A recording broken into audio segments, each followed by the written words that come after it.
Welcome to the deep dive. If you've been keeping an eye on the markets, you know Microsoft has, well, it's been an absolute steamroller. It really has. Unbelievable run. So today, we're going to crack open the sources that detail really one of the most remarkable corporate turnarounds in, well, modern history. It truly is remarkable. I mean, for years, Microsoft was seen as this, slow growth stalwart, the company that made the software you had to use, maybe not the one you were excited about. Right. Reliable, but kind of boring. Exactly. Reliable, but yeah, frankly boring. But under Satya Nadella's leadership, I mean, everything just changed. It morphed into this market-crushing powerhouse. And it seems like it was driven by two huge strategic shifts, the big pivot to the cloud and embracing AI. That's the core of it. So our mission today is basically to pull back the curtain and, understand the mechanics of how this transformation actually happened. And just to underscore why this matters to you, the listener, we have to start with the money side, the sheer financial scale here. If you had invested, let's say, just $10,000 in Microsoft back on Nadella's first day, that's February 4th, 2014, your stake today would be worth, get this, $140,000. Hey, hang on. $10,000 turning into $140,000 in just over 10 years. Yep. That's just incredible. It's not just growth. That's like redefining what's possible. It absolutely is. And compare that to the same $10,000 just put into a broad S&P 500 index fund. Okay, what would that be? That would only be worth about $38,000. So yeah, Microsoft didn't just outpace the market, it crushed it by massive multiples. Wow. And not only that, but that original investment, it's now kicking off nearly $1,000 in annual dividends. This is what happens when a company truly fundamentally alters its business DNA. Okay, which brings us to the start of the story, the necessary pivot. Before we get to the huge success, we need to remember how shaky things looked right before Nadella took over. What was the core issue back then? Well, the main problem was that their whole business model was basically stuck, relying on the past. Yeah. Under Steve Ballmer, Microsoft was built on these, cycles of desktop upgrades. Buy a new Windows, buy a new Office. Exactly. You buy a new version of Windows, a new version of Office. It works, sure, but it's slow growth, and it leaves you really vulnerable to, well, disruption. And they were getting absolutely hammered in the next big tech wave, right? Mobile, cloud. Oh, yeah. They were nowhere near Amazon in the early cloud market. AWS was just eating their lunch. And they completely missed the boat against Google and Apple in mobile. I remember the Windows Phone. It felt like a failure of imagination almost, trying to play catch-up when the race was pretty much over. Okay, let's unpack this. Nadella saw that, you can't win tomorrow's war fighting with yesterday's army. He didn't just tweak things. He brought in a completely new core idea, mobile first, cloud first. Right. That was the sort of conceptual engine that ended up redefining the whole company. And to make that happen, they had to take some really painful steps. I mean, really radical stuff. Giving up on competing directly with Android and iOS by, well, just scrapping the Windows Phone program completely. Yeah. How tough was that decision internally? Oh, it had to be incredibly tough, but necessary. It was this huge psychological shift, right? Moving from trying to own the platform to just being platform agnostic. Okay. The critical move was realizing, okay, instead of forcing users onto our, frankly, weaker mobile OS, let's launch really good iOS and Android versions of all our top apps, Word, Excel, PowerPoint. So Microsoft stays essential no matter what phone you have. Exactly, whatever device you choose. And they also kind of quietly expanded their consumer side, too. They rolled out more Surface devices, doubled down strategically on the Xbox division. So the vision was set, mobile and cloud. But how did they actually turn that, that concept into the two massive revenue engines we see now? Right, that's phase two, the execution. And Right. they focus on leveraging their one huge existing asset, all those corporate customers, and just making it easier for them to make the switch. Okay, let's start with the cloud infrastructure part. That's Azure. It's now the world's #2 cloud platform. But how did it gain so much ground on AWS, which had such a head start? Well, what's fascinating here, the core strategy with Azure, it wasn't really about direct competition initially. It was more like seduction. Seduction. How so? They knew their massive corporate customer base was already deep into Windows Server, their whole productivity suite. So Azure was built to be the path of least resistance. Make it easy for them. The easiest, most integrated way for those existing customers to move to the public cloud. They literally baked the upgrades right into the Windows ecosystem they already used. Smooth transition. And then there's the other pillar, reinventing their most familiar products, what we used to just call Office. Turning that into cloud-based services, that seems like a masterstroke for cash flow. Oh, absolutely a game changer. Moving from selling, a physical disk or a one-time license to this recurring subscription model, Microsoft 365, Right, M365. it gave them incredible predictability in revenue and, crucially, much better margins. It basically secured them a near-duopoly in productivity software with Google Workspace. But they have that legacy enterprise grip that Google maybe doesn't quite have to the same extent. Exactly. That's a huge advantage. Okay, here's where it gets really interesting for me. The aggressive AI bet. It feels like almost overnight, generative AI became the biggest thing in tech, but the sources say Microsoft saw this coming years ago. They absolutely did. Nadella made AI a core strategic focus really early on. They launched AI services to process all the huge amounts of data flowing through Azure. And critically, they grabbed a big stake in OpenAI. The ChatGPT people. Yeah, the creators of ChatGPT starting way back in 2019. That was immense foresight. And it wasn't just writing a check, right? The sources detail how they immediately started integrating OpenAI's tools. Precisely. It wasn't just a financial investment. They wove OpenAI's tech right into the Bing search engine, integrated it deep into the Azure cloud platform. And now it's Copilot. And now those capabilities are the backbone of their new Copilot AI services, which are designed to basically boost everything you do in the M365 suite.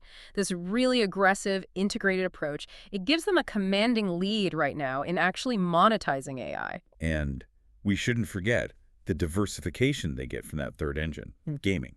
The whole Xbox business, especially after buying Activision Blizzard. Huge acquisition. That's set to generate some serious consumer recurring revenue through things like Game Pass and cloud gaming, kind of balances out the super technical corporate cloud stuff. Good point.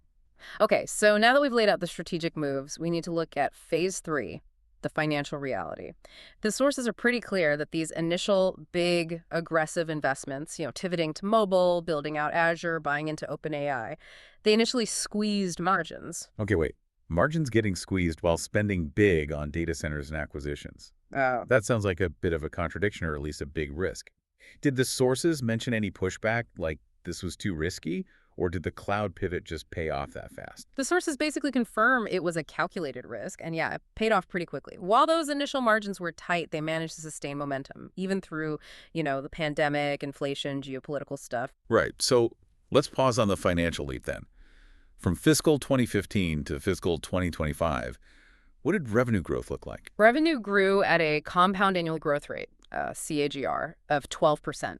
But the real signal of the new model's success, that's the margin expansion. Okay, tell us about the margins. That's where the profitability really shows up. The gross margin expanded from about 64.7% to where it is now, around 68.8%. Wow, that's a significant jump. It is. That jump is the financial proof that the subscription model selling the same digital stuff over and over is just massively more profitable than the old way of selling a Windows disk, once every 3 years. They've got efficiency and serious pricing power now. So connecting the dots here, we know where the current, $3.8 trillion market cap came from. If they're not relying on selling new Windows disks, where are the sources confirming this momentum is really coming from today? Where did Nadella actually refocus the money machine? It's coming squarely from those recurring revenue streams we talked about. Azure infrastructure and the Microsoft 365 subscription model, that's the cash flow engine right now. Which leads us, naturally, to the future outlook. If we look ahead, analysts don't seem to be expecting any kind of slowdown. Why do they think Microsoft can keep growing at this, accelerated rate? It seems to be driven by what the analysts are calling the secular expansion of the cloud and AI markets. Secular expansion, meaning it grows regardless of the wider economy. Basically, yeah. These markets are growing almost irrespective of the general economic cycle. The fundamental need to migrate data to public cloud, use hybrid cloud solutions, deploy at the edge, that's not stopping. If anything, it's accelerating. And what are the forecast numbers backing that up? What are analysts projecting? Okay, so for fiscal 2025 through 2028, analysts are expecting the revenue CAGR to hit 15% and the earnings per share CAGR to be around 16%. 15 and 16%.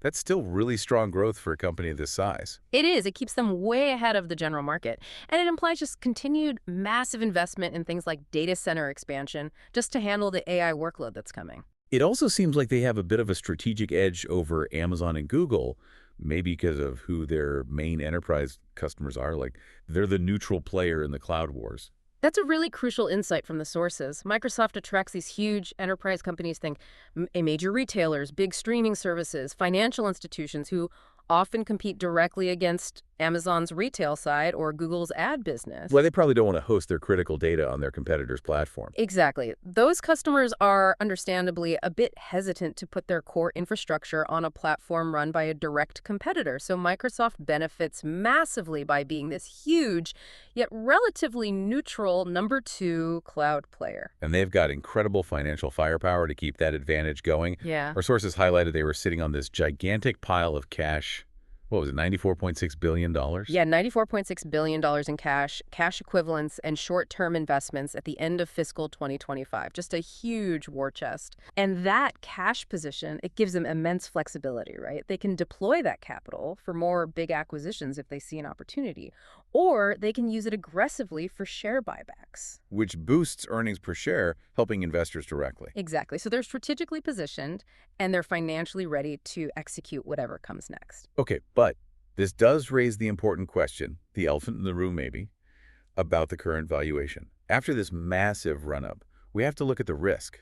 The stock's trading at, what, 33 times this year's earnings?